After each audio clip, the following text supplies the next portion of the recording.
Hello friends, চললাম রানাঘাট ছেড়ে আসামের পথে। এটা হচ্ছে আমার মা, পাশে আমার সঙ্গে হাঁটছে, আর সামনে আছে আমার ভাই আর আমার পুচকেটা, আর ইনি হচ্ছেন আমার দিদা।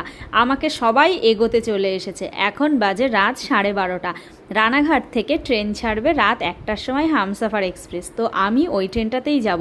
যেহেতু একা যাচ্ছি আমার পুচকেটাকে নিয়ে, সেই জন্য আমাকে সবাই এগোতে এসছে। সামনে দেখো আমার ভাই আছে লাগেজ নিয়ে, আর আমার পুচকেটা আছে, আর পেছনে আমি হাঁটছি, আমার দিদা হাঁটছে, আর আমার মা হাঁটছে। তো দেখো ফাইনালি চলে এলাম রানাঘাট স্টেশনে। ঝিরিঝিরি করে বৃষ্টি পড়ছে, আর এখন বাজে রাত 12:30। আমাদের ট্রেনটা আছে রাত 1টার সময়। তো দেখো এত ভালো লাগছে, ঝিরিঝিরি করে বৃষ্টি পড়ছে আর পুরো শুনশান প্ল্যাটফর্ম, কী যে ভালো লাগছিল। দেখো কম বেশি আছে কিছু মানুষ যারা ট্রেনটা ধরবে, শুধুমাত্র তারাই আছে, আর কয়েকটা দোকান জাস্ট খোলা আছে। এদিকে দেখো ট্রেন দাঁড়িয়ে রয়েছে, এই ট্রেনগুলো হয়তো সব কারশেটে যাবে। তো কেমন লাগলো অবশ্যই কিন্তু কমেন্ট করে জানিও আমার আসাম যাওয়ার পথে।